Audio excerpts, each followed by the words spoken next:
Hello and welcome to Talkin Baseball. Our guy Kenny Rosenthal came out with a big article, and it's the end of the season.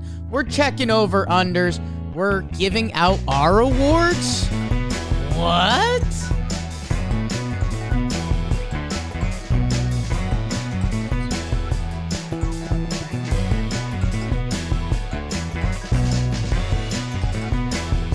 Hello and welcome to Talkin Baseball, presented by SeatGeek. Myself, 8-year MLB veteran Trevor Plouffe, 8-year sex god BBD.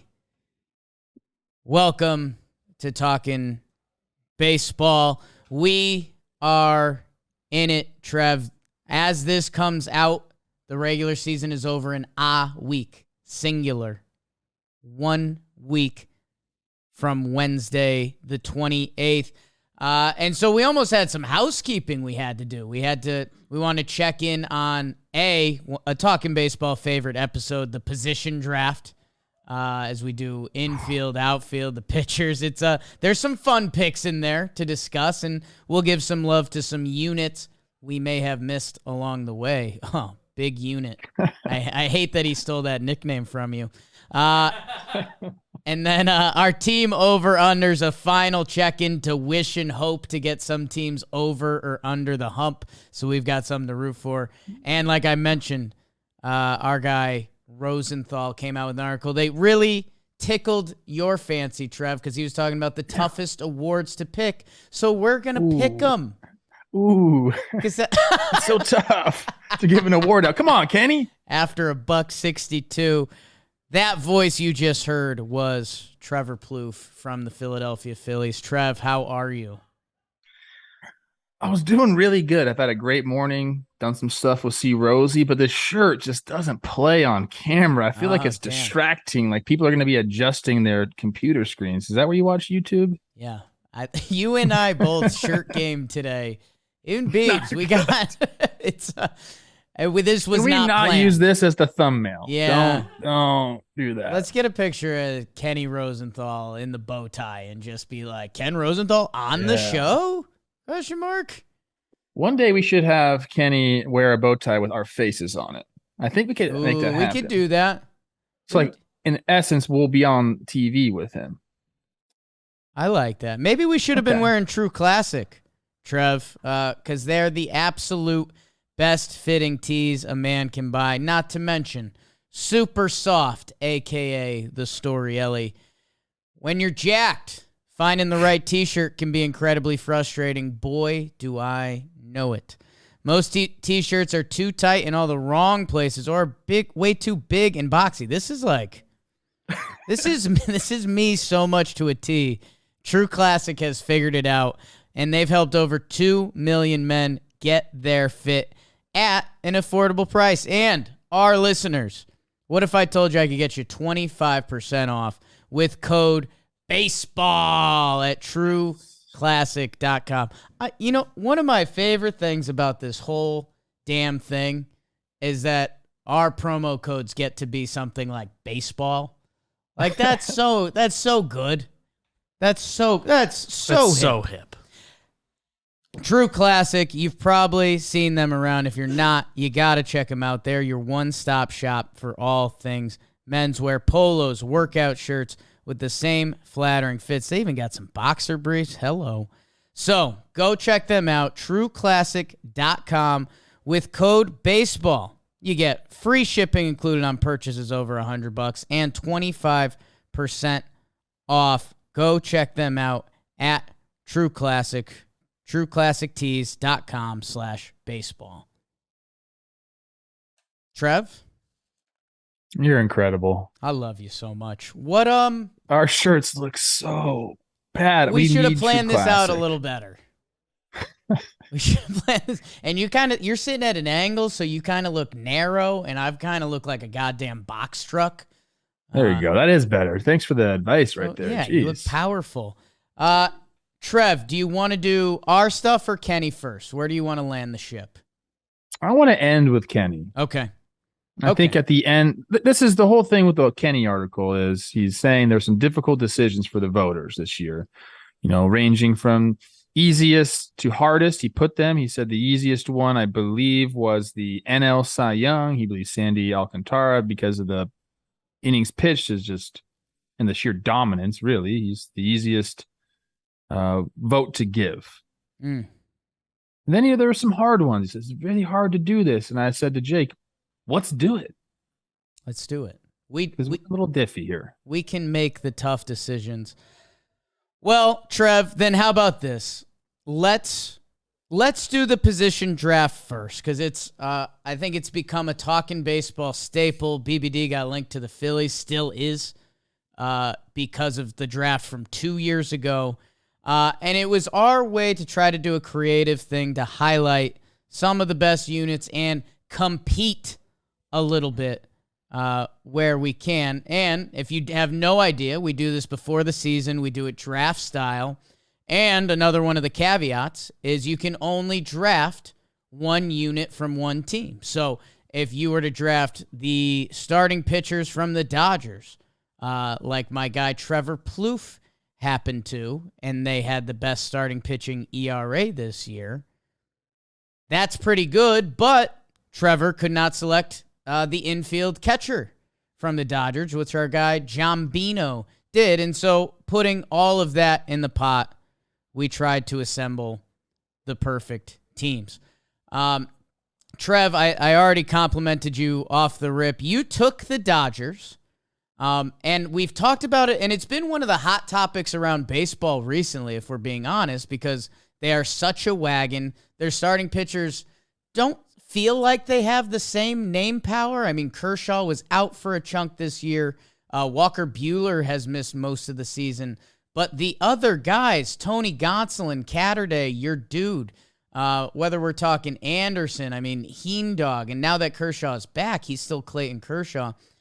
They have the highest ERA, the lowest starting pitcher ERA in baseball.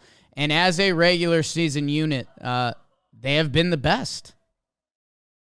Yeah, I mean, I went into it thinking about you have to have some horses at the top. I like guys, frontline starters. I like that. And then after that, I look at what kind of depth do we have, because injuries are going to happen throughout the season. And you're hoping, not like in Walker Buehler's case where it's season ending, but guys are going to miss some time. Kershaw missed. He's got 20 starts right now. Probably he's going to end up missing 10 starts throughout the year, whatever that is. So my thought process behind the pick was, we got Walker, we got Kersh, we got Urias, and then we have the depth. And I saw Tony, so that was funny at the beginning of the year. But those guys, the depth that I thought actually are the people that carried this rotation and made me have a nice little victory in the rotation section here. Gonsolin has been incredible. Yeah, he's missed a little bit of time. They're hoping to get him back and feeling good. But he was one of, if not the best pitcher in the National League for a better part of the season. Tyler Anderson has been incredible. Urias has been exactly who I envisioned him to be. I'd sprinkle a little bit on a NL Cy Young. He'll probably finish second or third in that this year behind Alcantara. But yeah, man, this is what the Dodgers do. Buehler goes out for the year, and there's just depth there. And not only do they develop pitching, but they can identify what a guy does well and can bring him over to the organization and really focus on that. And that's what they're doing with Heaney. So they just have it all for me, and it worked out. Yeah, I mean, I think there's really only one other team that could have been in conversation for the best rotations, and that would have been a team that was not selected and was a miss by us. The Houston Astros, they did it again. I mean, Justin Verlander and what he's done, we're going to talk about him at the end of the show when it comes time to discuss awards. The Mets were really good as well. Obviously, Scherzer, DeGrom, Bassett, Walker, even some of their guys that filled in. The Dodgers had a 2.75 ERA from their starting pitchers this year. Houston, 3 flat. Third place is Tampa at 3.47. So when you start to talk about that gap, and I know ERA isn't everything, but it's also the earned runs allowed up until this 154 game mark of the season, and where those teams kind of planted their flag. It's unbelievable. They are a step above, and it shows in both their records. You took the Brewers. Great choice by you, but it just hasn't worked out. There has been some injuries, maybe not enough depth there. I think that's probably the number one issue here. Yeah, they ended up landing middle of the pack. Got excited about the law firm. Remember how much we used to talk about the law firm, and we haven't talked about them too much this year. BBD had taken those Mets. Jimmy took the White Sox, which was a fun conversation last episode, that if you told the White Sox Dylan Cease was going to have the year he was going to have, never mind Johnny Cueto. I don't even know if when we did the draft, if he wasn't in the organization. If he was in the org, and he was really good for them. They end up, ERA-wise, they're battling for a top 10 spot, so it's not bad, and I it's a team that had a lot of other issues to point at than their starting rotation, but I think they ended up being a little under than what we expected from them this year. Yes. Some other teams that probably deserve a little bit of love that didn't get mentioned. The Rays starting pitching team ERA ended up being really good. The Yankees, their pitching staff did well. Nestor, my goodness. Talk about a that season. Surprises me. The overall numbers are as good as they are, but Nestor obviously is a big part of that. He's continued to shut people up, I guess, right? Nestor, Cole, there was a while early on this thing that the starting pitching really carried them. And then Seattle and Atlanta, a lot of guys there. Giants in Miami trying to sneak into the top 10 there. Phillies, surprisingly, more towards the middle of the pack than you'd expect. Same with my Padres. But I think those are reflections on the staff as a whole. Let's finish off the pitching because who won that? I won that. I think you win that. I mean, the Dodgers had a 2.75 team ERA that you really can't argue with that. I mean, even if you bring in some more innings, which a couple rotations have, Houston would be the only team that could give you an argument on that, and none of us selected them. I drafted their outfield and DH, so I couldn't take the pitching. BBD's got some is this F WAR stats, BBD, or is it B WAR? These are B WAR added to one of our docs. But yeah, just looking at the sorted, like Dodgers are just like they're unlike the line that shows the trend, like they'd be way above that. They're off the map. Love that. They're like two above the next team. It's me. Mets was a good pick. BBD. I think they were the first pick of the draft, if I remember correctly. Yeah. Hey, you shot your shot. A little bit of like what teams have well, because we have the rules like you can't repeat teams. It's like Mets, only group I would have considered picking from them going into the year was pitching. Right. Like Dodgers, you'd be happy to end up with any of theirs. The relievers, I think we wrap up the pitching because the infield and outfield gets a little more conversational. The bullpens that were selected, BBD took the Braves, Trevor took the White Sox, Jimmy took the Rays, and I took the San Francisco Giants. Fell in love with them last year. Are you still in love? I'm not still in love. I love Camilo Doval. It wasn't... I thought they found the sauce last year. Their bullpen stats were there. This year, I think very middle of the pack, and even that can be complimentary. Although my guy Doval did it, not a lot of guys really had special seasons out of that bullpen for them. And Trev, I guess, while we're chopping ourselves down, you took the White Sox, and their bullpen was not it this year. I don't think it was. They had some ups and downs. The one thing that I liked about their bullpen, again, was just depth. Thought everything was great with that. And I think immediately after we had this draft, I think Crochet got hurt for the year. So Liam Hendricks has had some ups and downs, 33 saves on the year, 3.02 ERA. Graveman's, again, kind of been up and down. He's had some good streaks there. Ronaldo Lopez has been good. And some guys who I didn't even know. Jimmy Lambert's had a really solid year, and Aaron Bummer, who I thought was going to be a great addition, has been good. So I'm happy with it. I guess they hadn't racked up the same amount of WAR as some of the other bullpens, but I thought it was a smart decision. Then BBD and Jom. Jom's logic was pretty safe and smart. He knew he was taking from the minute the draft started. He was going to take the Tampa Bay Rays because for a position that's as volatile as one is in baseball, the Rays find pitching. Their relievers pitched some of the most innings in baseball, which I think that should be considered. They did pitch the most innings, 650. And it's kind of funny. The teams after the Rays aren't really good teams. The Cubs, the Twins, the Pirates, Texas, because those teams had to, unfortunately, go to their bullpen early. The Rays like to use their bullpen. So I think you get some innings credit there, and the Rays just always seem to find guys that get out. And I think where it could be an interesting discussion a little bit is BBD took Atlanta. Their team ERA is 3.05, Mr. Worldwide, which is the third best in baseball behind Houston and the Dodgers. The Dodgers just have a pitch. Both of those teams have pitching factories. Like we found the common trait. By WAR, Dodgers number one starting bullpen, number two starting WAR, number two reliever WAR. Pretty unreal. So that's a good combo. What they do in that city.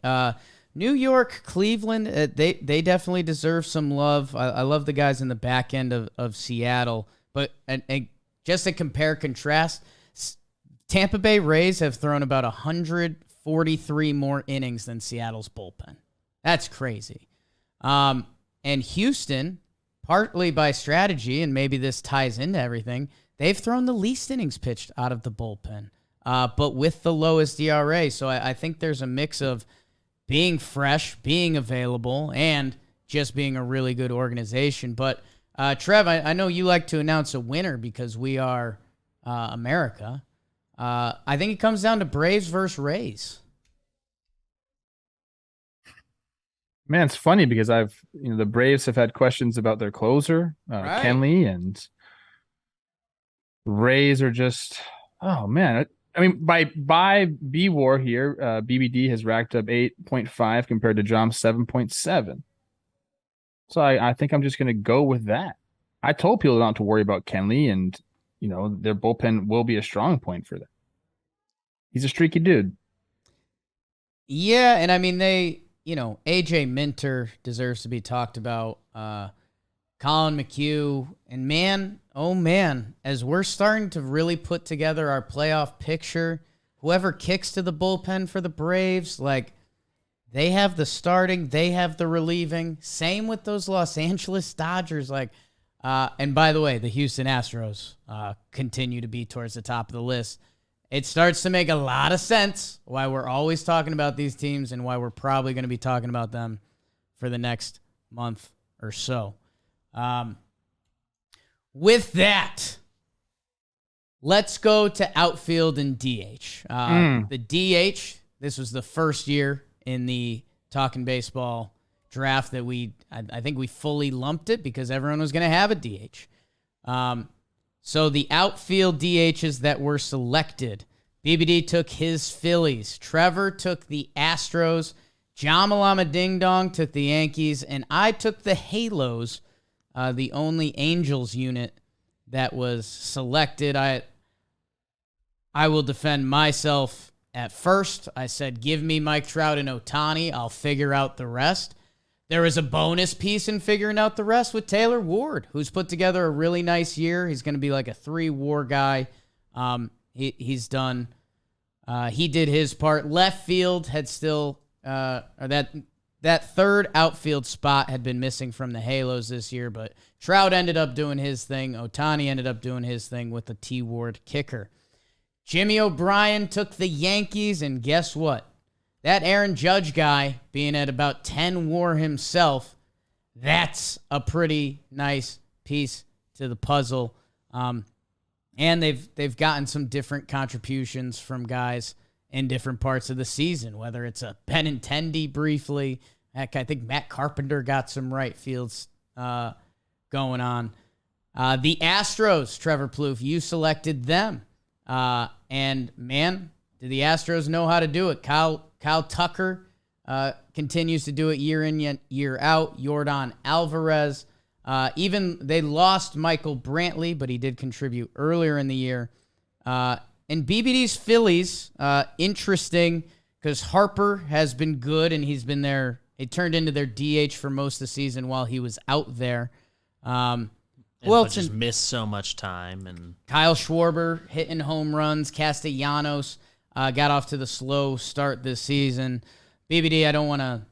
I feel bad starting here, but I do think the Phillies are outgunned in this category. Seems like a clear outlier among the teams here. Even my Halos, as I can defend if we ended up drawing up lineups, which I think we could, I would still really love to have Trout, Ohtani, even Ward in there. But what the Yankees and the Houston Astros do, both these teams are right around 15.3 WAR, or 15 WAR. What do you think, Trev? If you had to look at those two teams, I remember the Matt Carpenter craze. I really liked that for you guys this year, this season.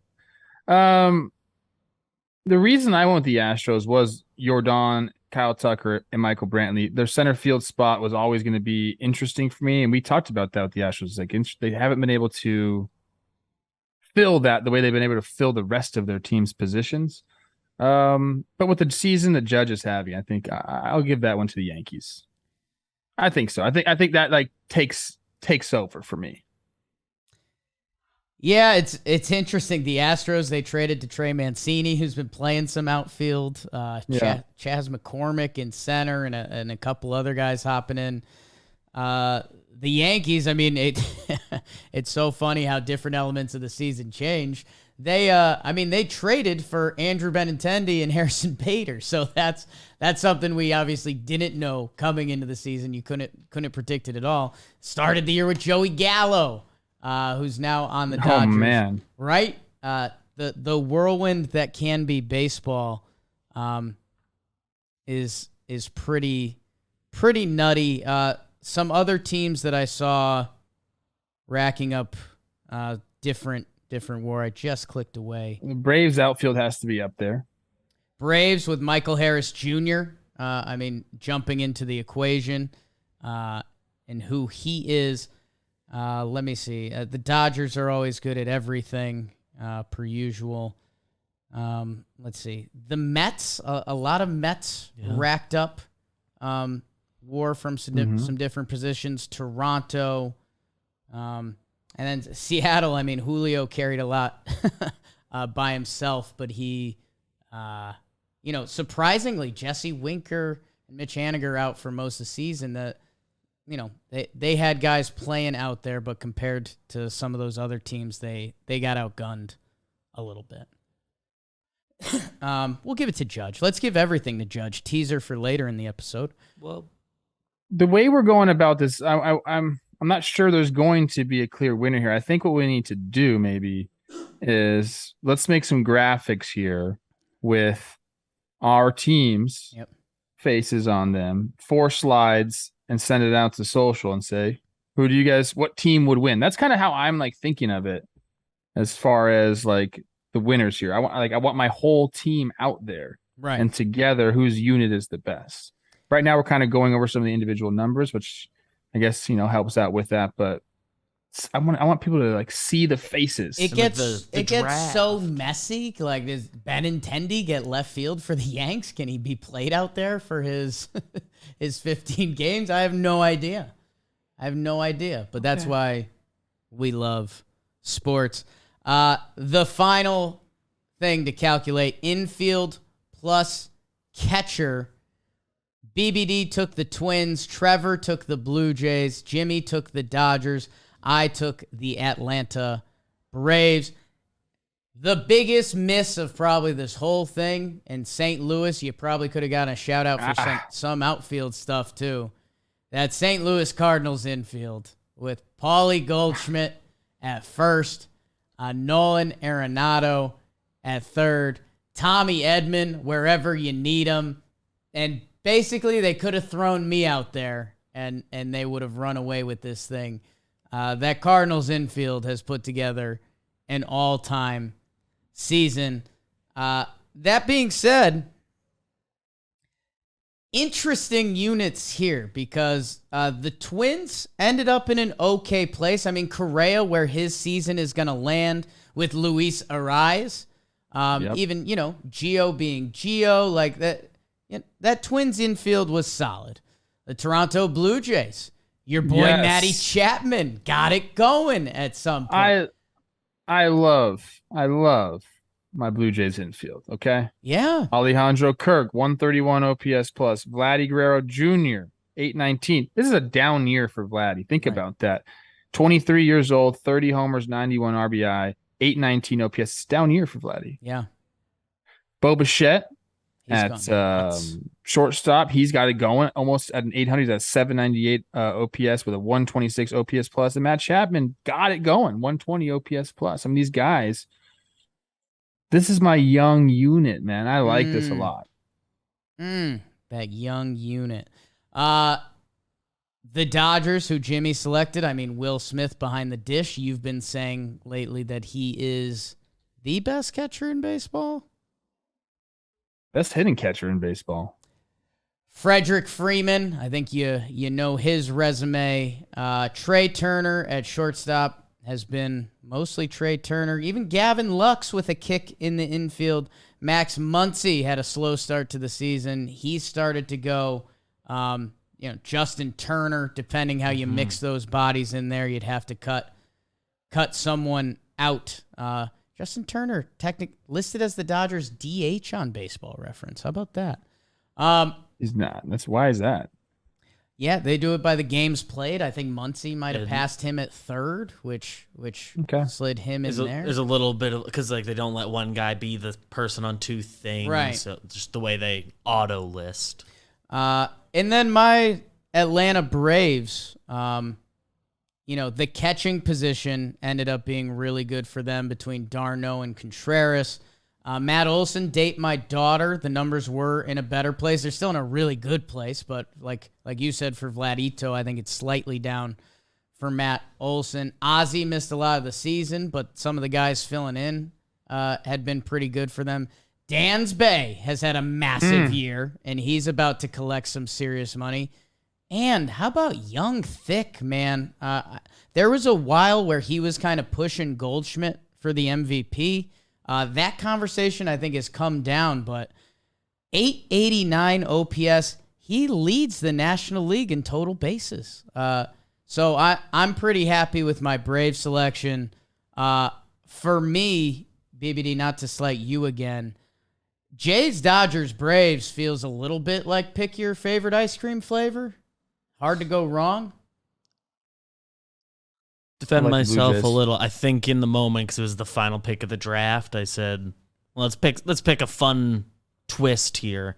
Doesn't change what I picked, but I think in real time I said, like, if I'm going for the best team, I'd pick. I think Cardinals were among the teams I said I'd go for. But last pick of the draft, I knew I could take the Twins and have fun and twist the knife on people with infield picks. But yes, you guys. I gotta be honest with you guys. We went over all of our squads here. Sure. I think me and Jimmy would have a matchup, and you two guys are on the outside looking in. Wow. I mean, I see your argument, and I don't have a great one against it, unfortunately. But give me Trout and Ohtani with that Braves infield, and we'll figure it out, man. I'll run the simulation. Camilo Duvall, 2 innings out of the pen. I need the graphic. I need it on social. Put it out. Leave your comments. Yeah. The Yankees infield ended up looking pretty good. Trevino with the All-Star year behind the dish. Rizzo.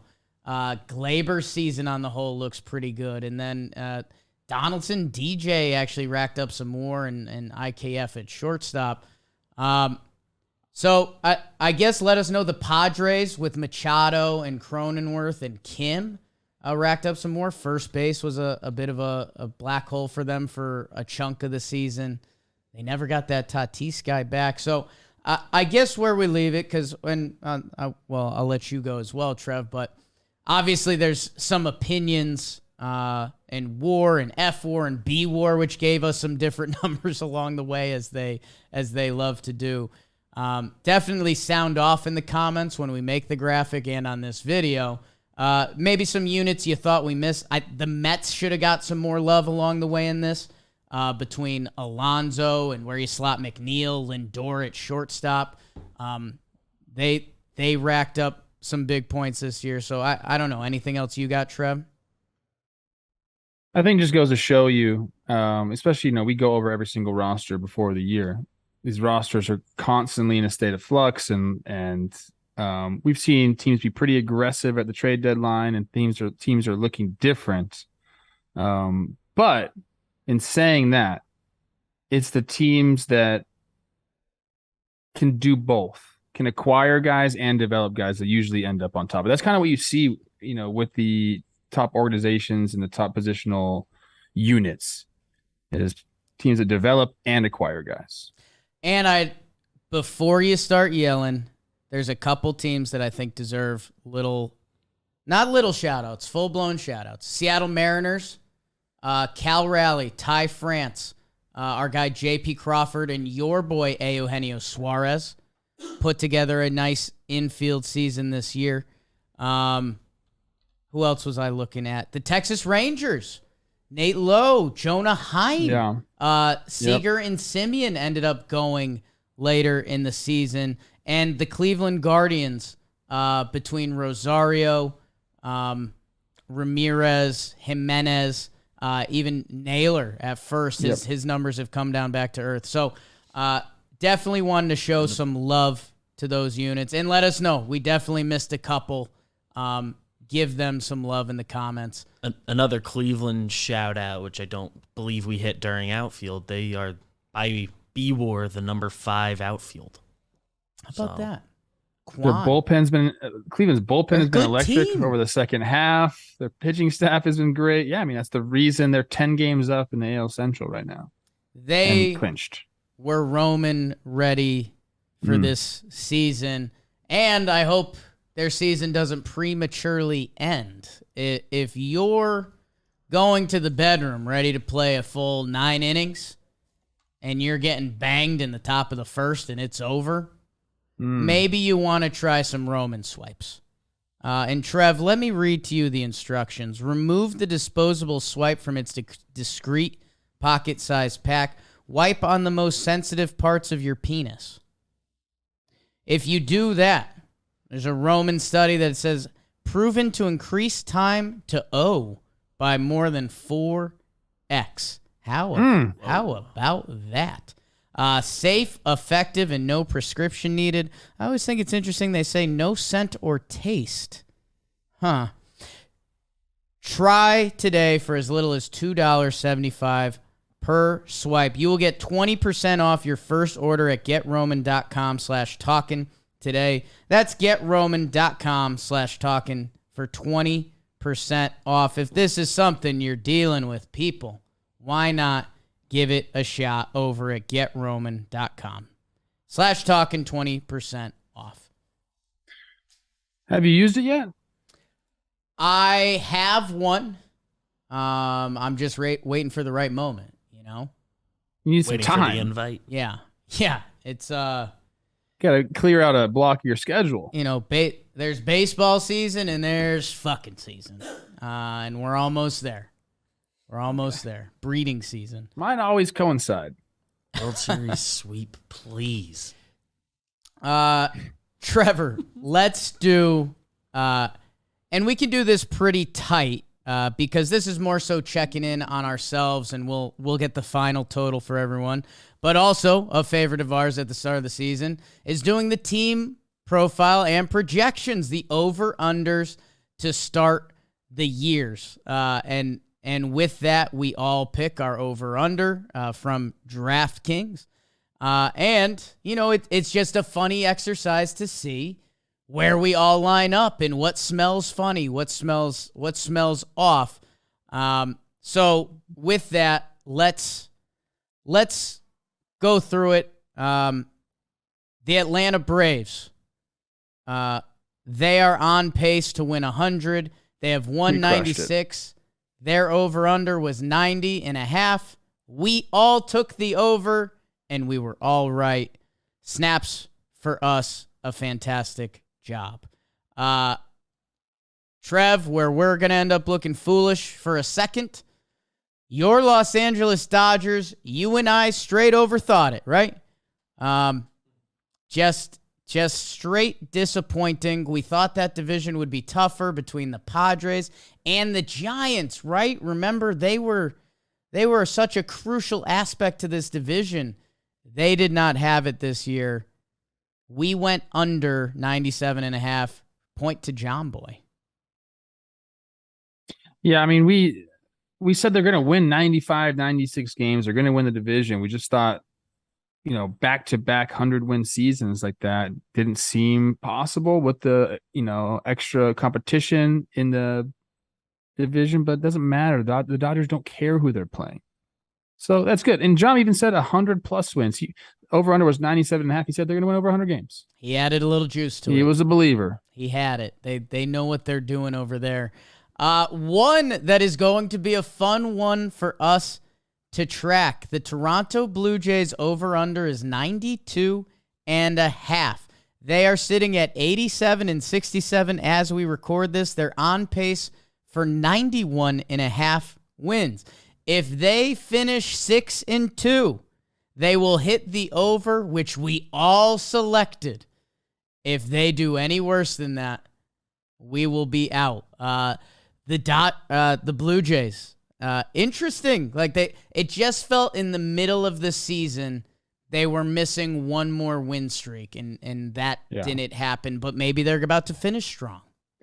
They've been like a middling team, not a middling team, but a team that hasn't had that one huge month. And I keep saying they're going to find it, and if they do, at this time, this is a team that can make a deep postseason run.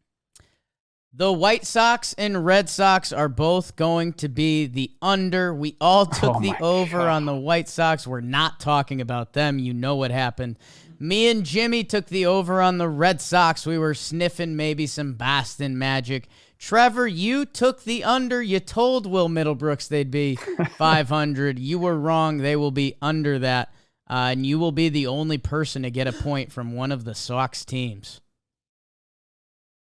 This is where you're going to feel foolish. The next one here, we go to the Houston Astros. The over-under was at 91.5. We scoffed at that. Jimmy and I bet the over. And Jake, you, for some reason, decided you wanted to go under. I don't know if you have an explanation, but you're wrong. I know. Because they are on pace for 106 wins. I think I might have even bet them on this over. So I'm a little flabbergasted at this. I know I was buying into the Mariners, and maybe I bought some Angel stock. So, yeah, this was me being a dreamer, and it's just as wrong as you can be.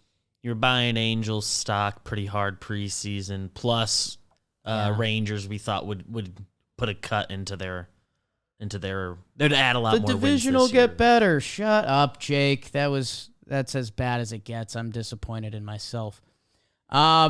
Let's see. So we have a list of teams up in the air, and then pretty much everyone else is sorted. So the Philadelphia Phillies, they have to go 3-7 the rest of the way to hit their over-under of 85.5. We all took the over, so let's root for the Phillies to not finish 3-7 the rest of the way, which they should not. So we're still feeling good about that. If there is a Phillies collapse, we will not be happy. Just so you know, they've gone 3-7 in their last 10 games. But they got that out of the way. The Tampa Bay Rays are a very interesting one. They need to go 6-3 the rest of the way to hit their over of 89.5. Me and Jom were on the under. Excuse me, Jom was on not the over, is how he listed it. And you were on the over, Trev, so that's going to be a divisive one the rest of the way. They're just a better than 90-win team year in and year out. That was my only thinking of all of this. Yeah. We will look good on the over for the Mariners. They need one more win to get over 83.5. Jom took the under. He did want it to be noted that we've been agreeing too much. So unfortunately, that part doesn't matter when you bring up your ticket to get paid on that. So I'm happy for us. The Mariners really started going after their slow start. They're a good ball club. The San Diego Padres need to go 4-5 the rest of the way to hit their over of 88.5. They're on pace for 90 wins. Trev, you and I were on the over. James was on the under there. So he will be rooting for the Padres collapse. And then the team that is now, a part of your dreams and nightmares and might need to do this to make the playoffs, Trev.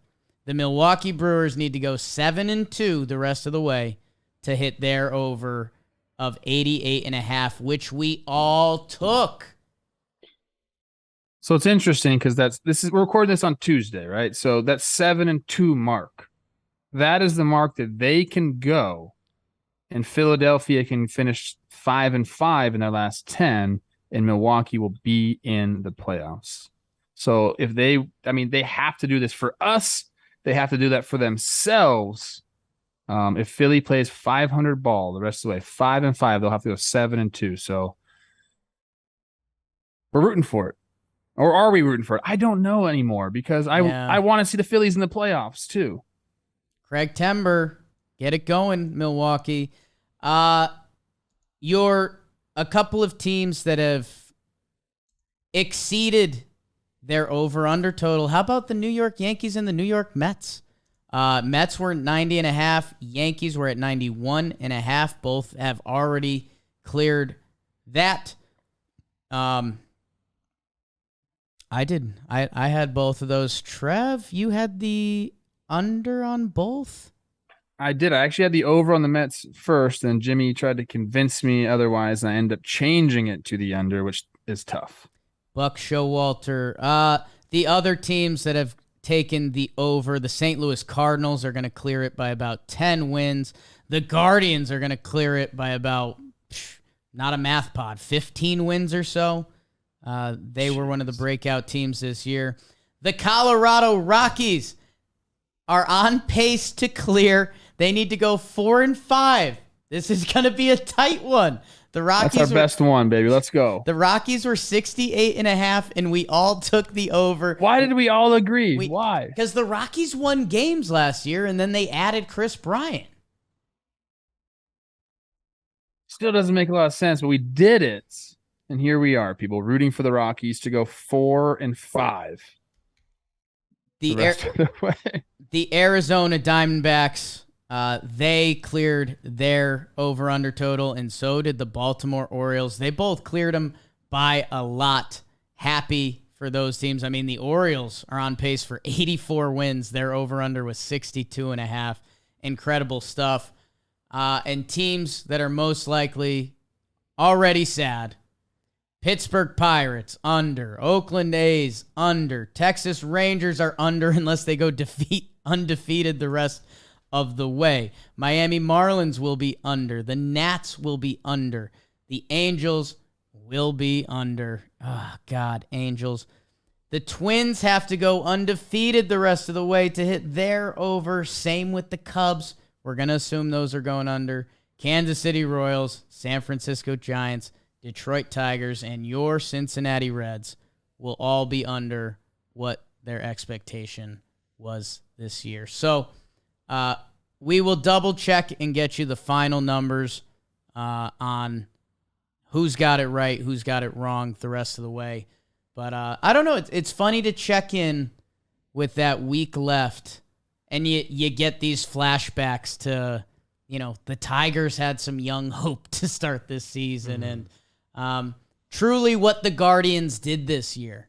Vegas doesn't joke with their money, and they projected the Guardians to be a 76.5 win team, and they're going to win 90 probably.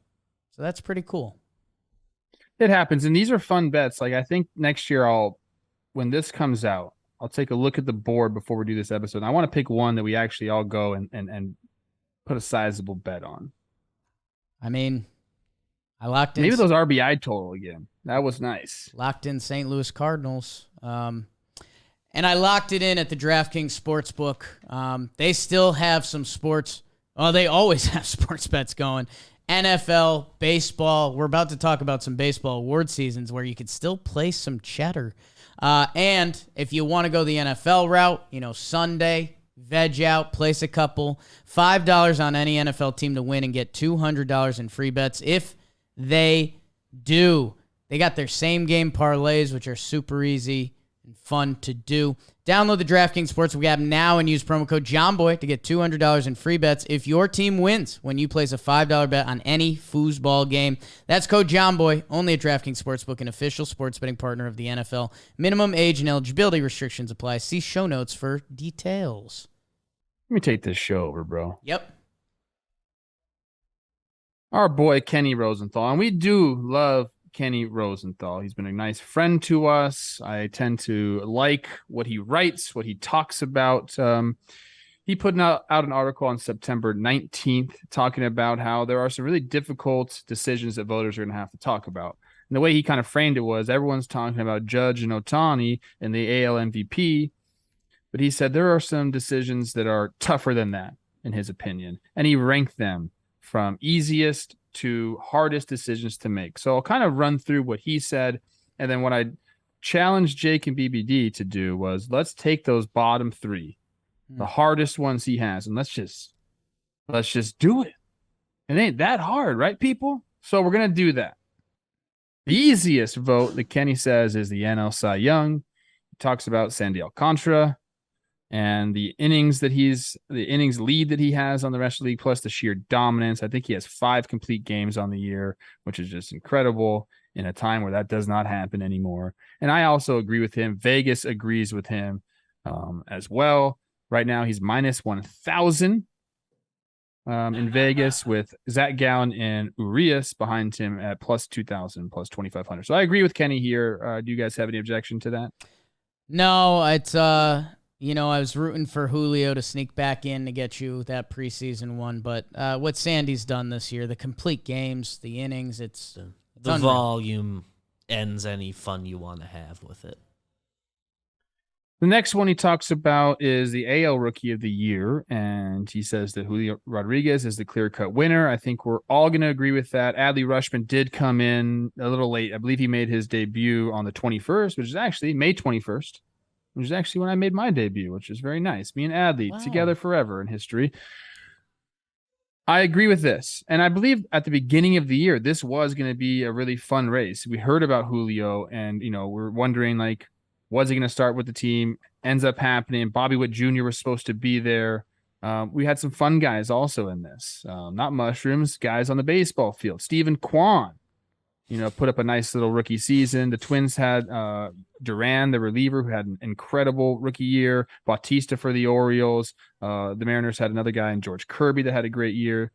But I think Ken is right here. Julio is the clear-cut favorite here, and we don't really have to have a debate about this one. Wish we got another month and a half of Adley to really have that convo. But, yeah, it's Julio. He is him, as the kids say, and I think I might buy a Julio Rodriguez jersey right now. That's where I am. Yeah. Next one, this is the NL MVP. He talks about Goldschmidt kind of running away with it. I think there is a discussion between Goldschmidt and Arenado. A lot of Arenado's WAR numbers come from his defense. Goldschmidt is having a crazy offensive year. Leading the league in on base, slugging percentage. So he's hitting for average as well. He's just kind of doing all those things that Goldie does. I tend to agree here. I think Goldie probably is my NL MVP. I'm open for discussion on it. Are you Arenado truthers, or are we sticking with Goldschmidt here? There's a feel to it that still comes with this, and like we talked about with WAR, whether you're talking positions or anything, B WAR and F WAR are different. WAR isn't everything. It's a nice tool. It's an all-encompassing tool. Where Paul Goldschmidt hitting stats are. If this Aaron Judge guy wasn't doing what he was doing, we'd be opening almost every episode with Paul Goldschmidt. I think he's your MVP.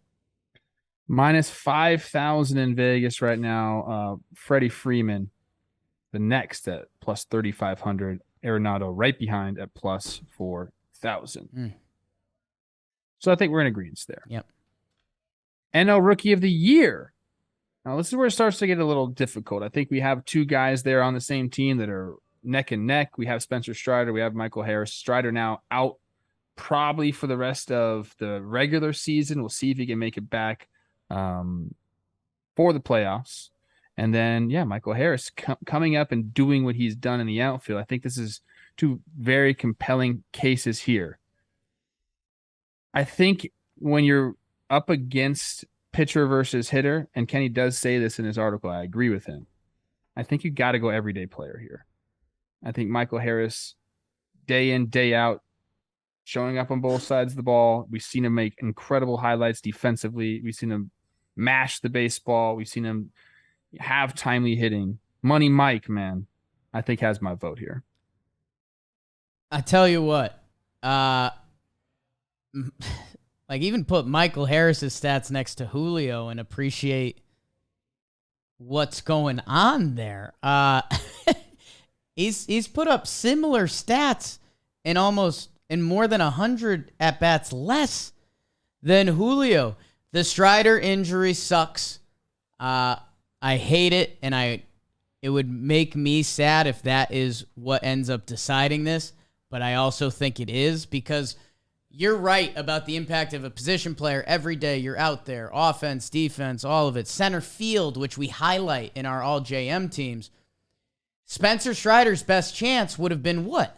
2 more starts for him to drop another 6 innings, 14 Ks against on us. The Mets. And all of us take the division lead. And all of us sitting here and being like, well, maybe it is that guy.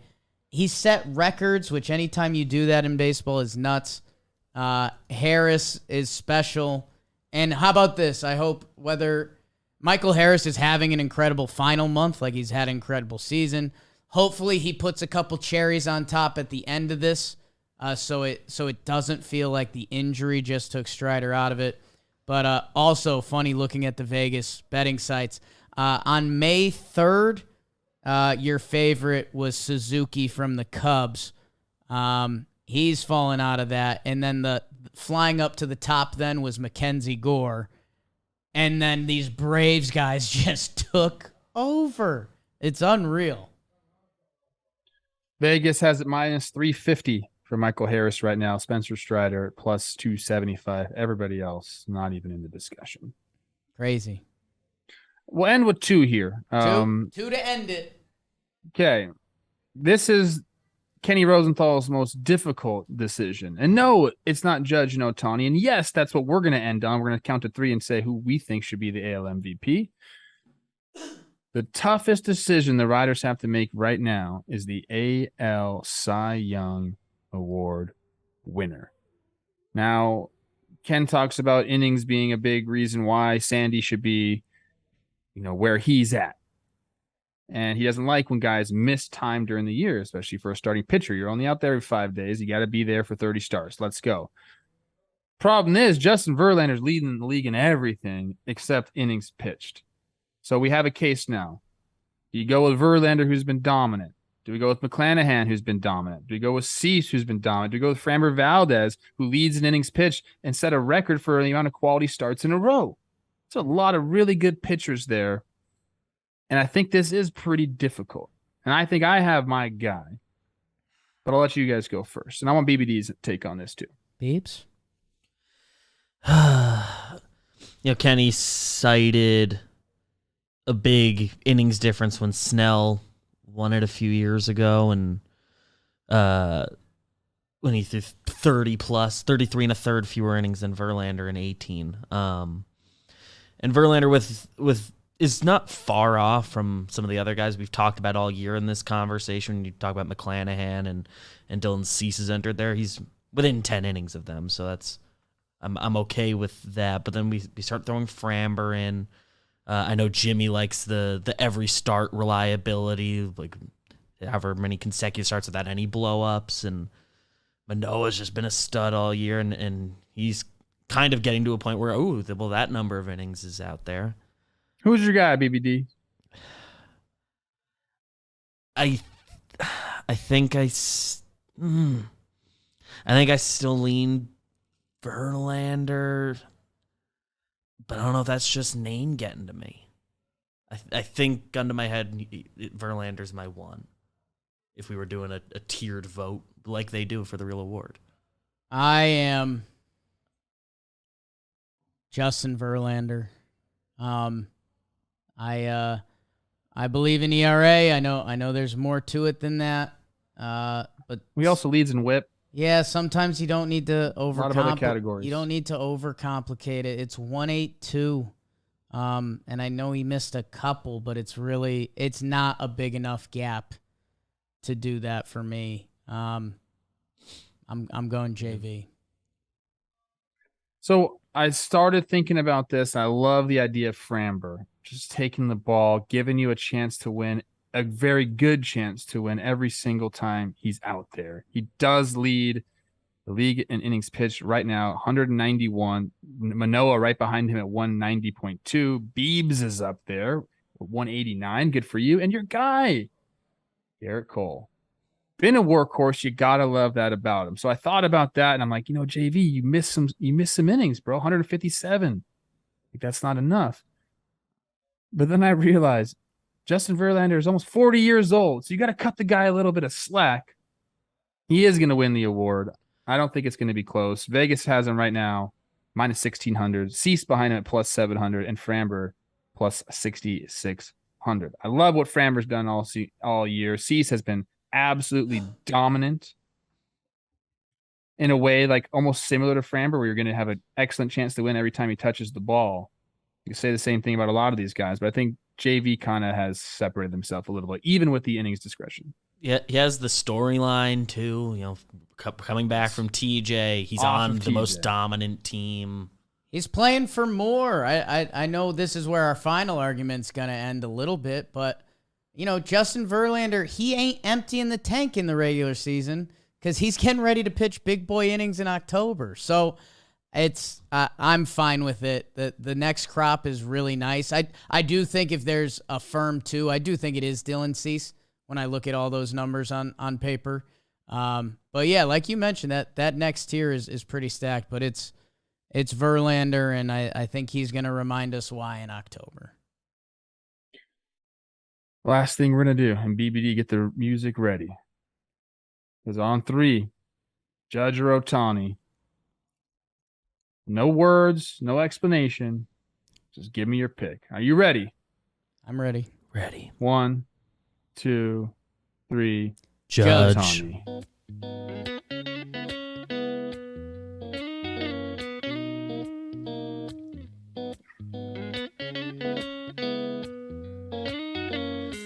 Jigsaw.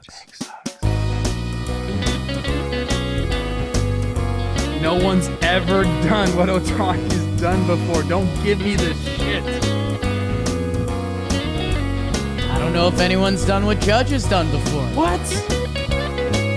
65 home runs? Triple Crown in play still. People have done that.